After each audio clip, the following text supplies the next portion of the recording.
What is up, you guys? Welcome back to the channel. Coming at you with another, yet again, perfume experience and continuing with the sample theme.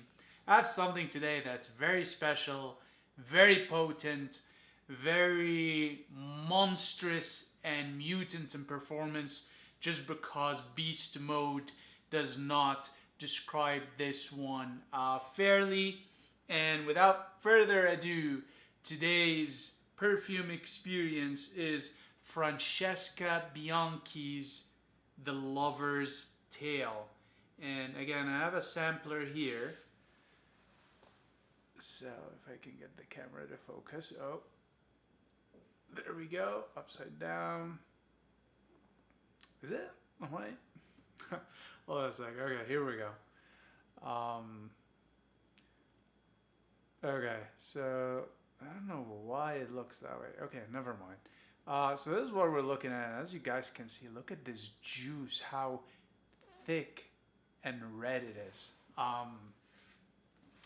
So yeah, so Francesca Bianchi is a Dutch-based perfume house, and their stuff is really out there. I've never smelled anything like theirs. They have their own unique DNA, and the Lover's Tale is what really brought them sort of in the frag-com scene.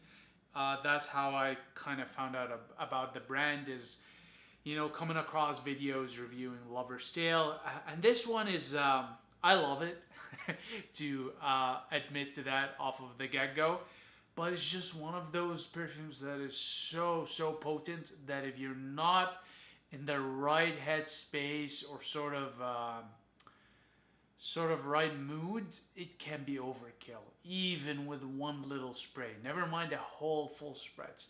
So I'm a bit excited about doing this perfume experience, but at the same time, I know for a fact how strong it is. I'm literally just holding it away from my nose, haven't sprayed it. It's already just invading my nostrils. Anyways, for the purposes of this perfume experience, as per usual, I'm gonna get ahead with sipping a little bit of coffee for those of you that are in the know. And I'll go ahead and go with you guys over the notes, the story, musing, whatever Francesca has on her website. So, got my cafe here, and today's beans are from Ethiopia. These are the beans available to me as of recent, so I stick with them. All right. So, Francesca Bianchi, The Lover's Tale. So and this is an extrait de parfum, so it's really concentrated, guys. In terms of accords, it's chiffre, leather, smoky, floral, fruity. Absolutely agree with every single descriptive word here, and that's one of the things I really like about Francesca's brand, is that her descriptives are on point. There's nothing out there for you to guess. It's just her formulations, the understanding of her compositions is so well articulated on her website that you really know what you're getting into. Okay, in terms of mood, dramatic, dominant, sexual, passionate. Yes, I agree. And let's see.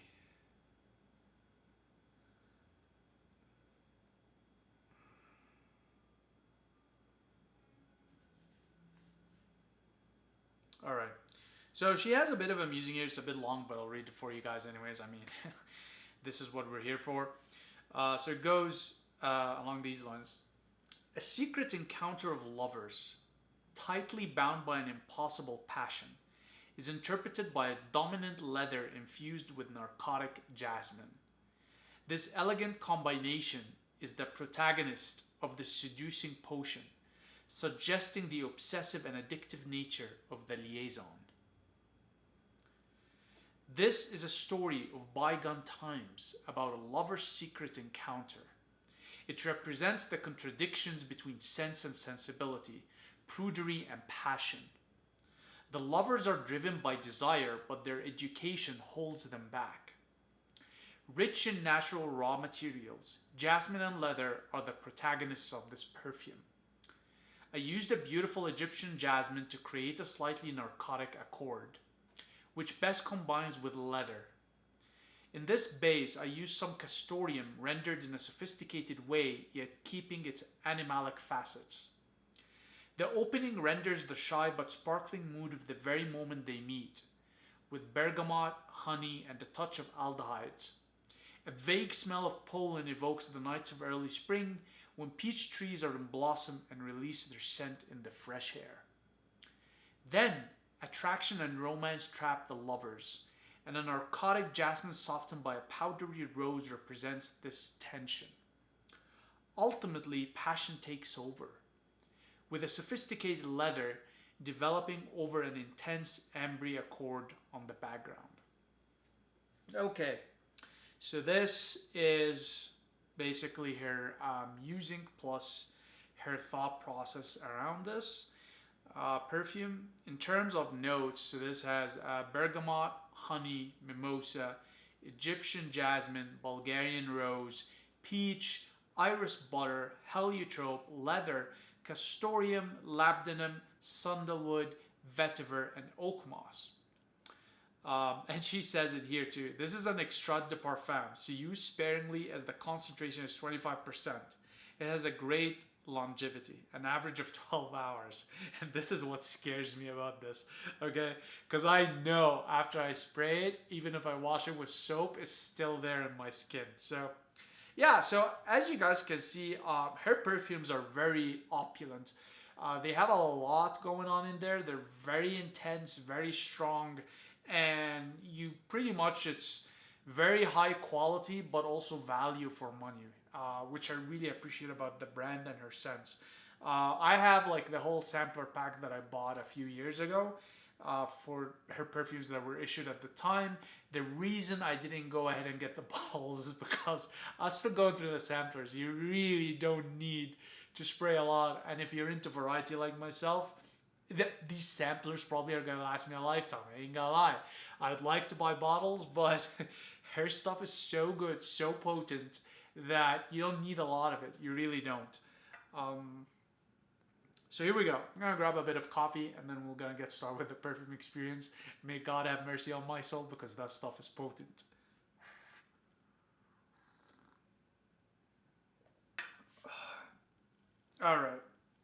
Alright guys, so as we mentioned, the juice is very thick, and without further ado, we're gonna go ahead and this just, oh my god, that is a lot. Okay, wow, that is like up there. Alright you guys, so I'm gonna show you quickly before my skin eats it up.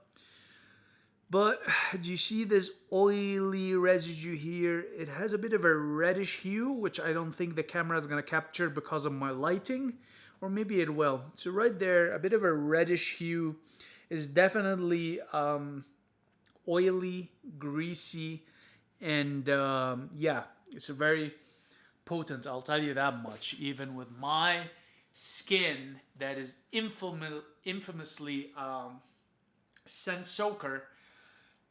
This is just rough, to put it kindly.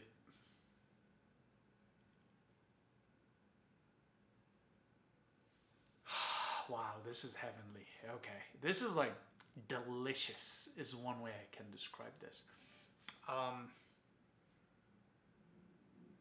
It's floral, it's fruity, it's leathery, it's sparkly, it's just candy-like almost. Wow, this is, wow.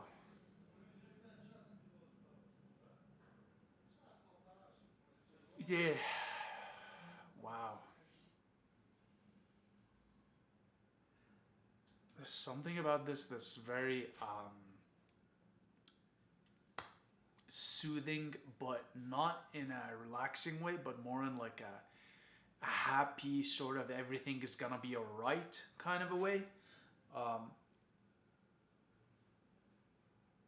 wow.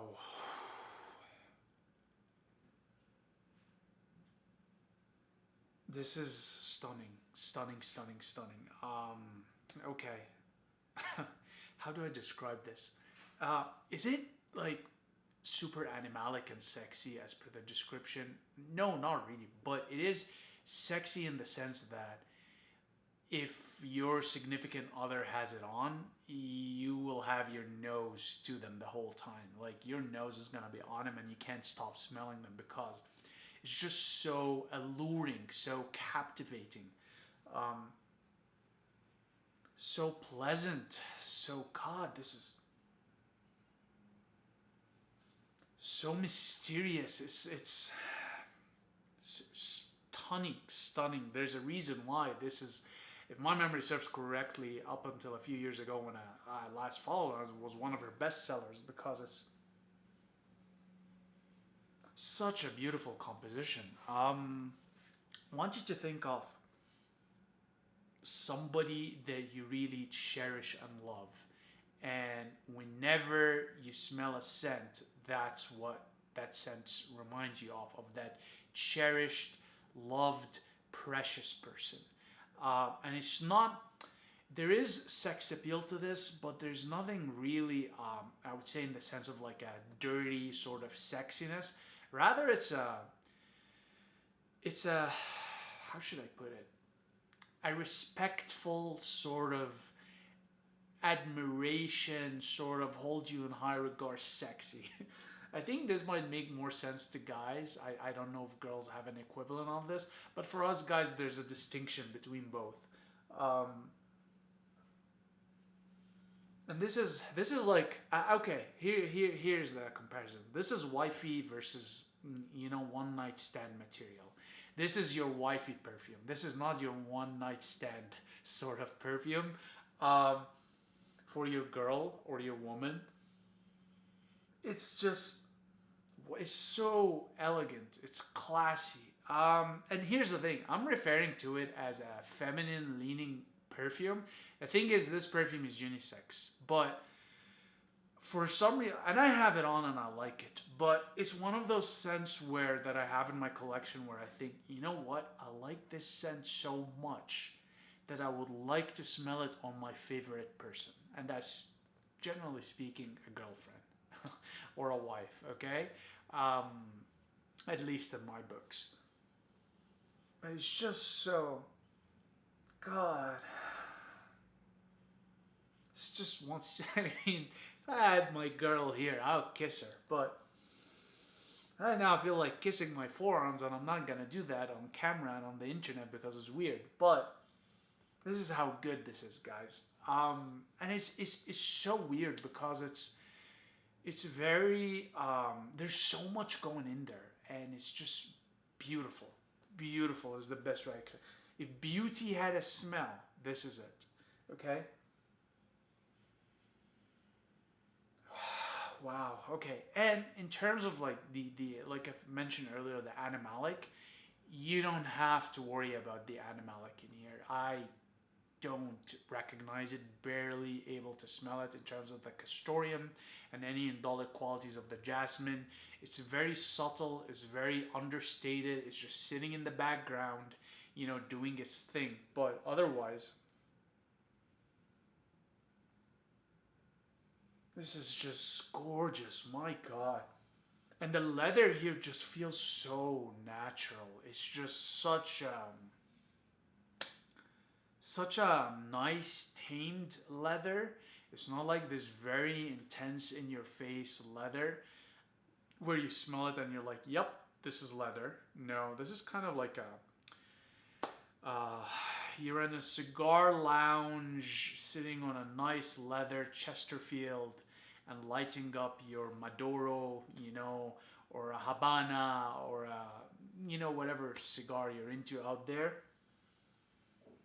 This is that. And it's just the mix of the leather with the smokiness, with the floral, with a bit of this sort of fruity touch in there.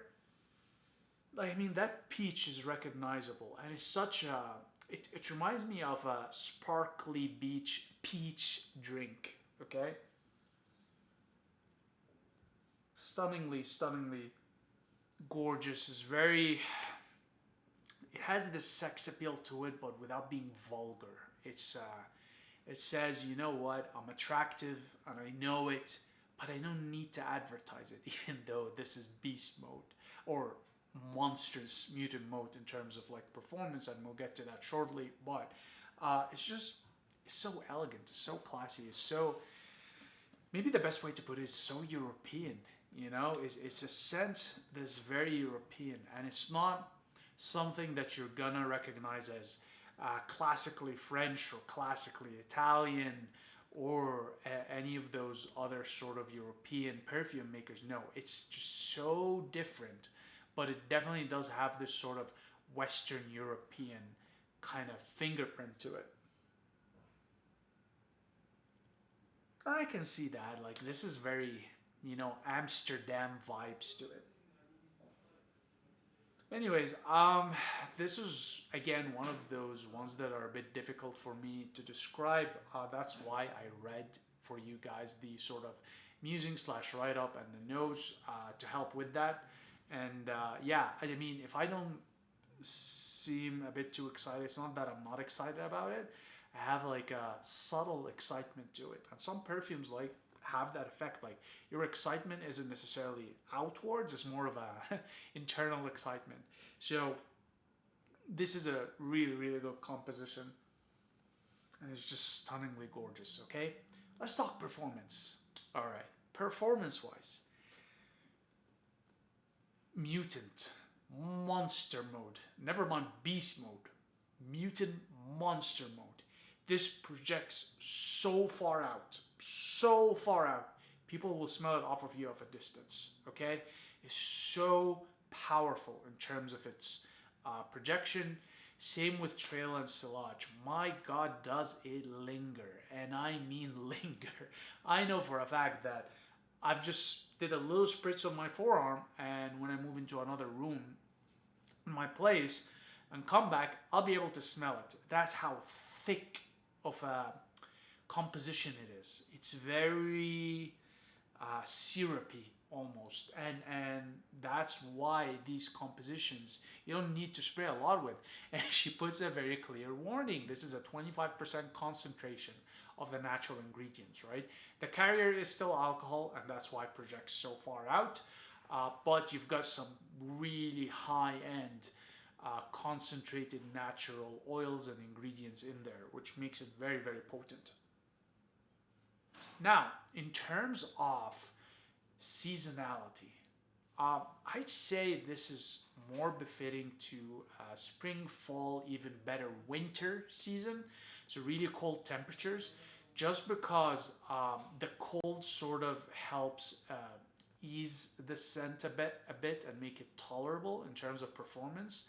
I find that also you get more of the other fresh and fruity facets in cold weather versus in hot weather like summer. It becomes a bit more animalic and more intense. And with the summer heat, it can be really overbearing. Remember that this is very ambery, smoky, leathery. So it's got those very heavy, dark undertones to it. So generally speaking, perfumes like this do better in cold winter weather versus summer. That would be my preference. In terms of day or night, I prefer this at night. This is such a sexy, alluring, captivating, animalic, without being like dirty animalic sort of perfume. It will do fantastically in the evening versus in the morning. Attire wise, goes without saying, formal. Guys and gals, ladies, put on your little black dress. Guys, suit up, put your tuxedo on or your cocktail jacket and your bow tie. That's what this scent deserves. Okay, you put it on with casual jeans or t-shirt, it's incongruent. I mean, I'm pulling it with a black t-shirt, but I ain't gonna lie, had I made this video with a suit on, much more congruent. Okay, and your scents need to be congruent with the way you present yourself and also with the way you act. Okay, so you can actually come across as convincing. In terms of what else is there? Oh yeah, is it unisex? Yes, but fellas, and this is just me. This would be a scent I would buy for my girl because I would love to smell that on her every evening. Okay, this is that sort of scent. It would be very very good, to smell on my lady, and it's fantastic. It's just stunning, gorgeous composition. Guys, you can put it on. I obviously have it on, and it is a unisex. But I don't know. For some reason, this seems to me very feminine leaning. Even though, I mean, it has the leather to it. It has the sort of ambery touches, the smoky touches. But for some reason, in yours truly sort of olfactory, sensory, but it comes across as feminine. So my preference would be for the ladies, but guys, definitely it's unisex. Don't shy away from it. You can wear it. Stunning, beautiful composition. So, do I recommend it? Yes, 100%. If you're into the notes, if you're into the descriptive, if you're into mutant, monstrous, performance-based perfumes, cop it, okay? I would recommend though with this one, get your nose on it first. So go to the Francesca Bianchi website and get samples. She does the samples. They're very generous. They are very potent, and you will not regret spending that money. And they're fairly cheap for samples. So quite a bit of value for money there. And the reason I say, I mean, I don't want to go like, full on blind buy it, because I think with this one is going to be a bit of an acquired taste just because of how potent it is and how intense it is. So the good thing is you can get your nose on it, sample it, try it on a few times, and if you like it, you can cop a whole bottle. So she does 30 ml bottles, and they're all 25% concentrations, just like the samplers are. So yeah, get a sampler, get your nose on it, and then if you enjoy that kind of a thing, get your wallet on it, because again, her DNA is so unique. It's not one of those scents that you're gonna see formulated by other houses or emulated. It's just its own olfactory universe for this brand. So yeah, so that's it for this upload. As per usual, guys, really appreciate your time and attention, and I'll see you in the next one. Cheers.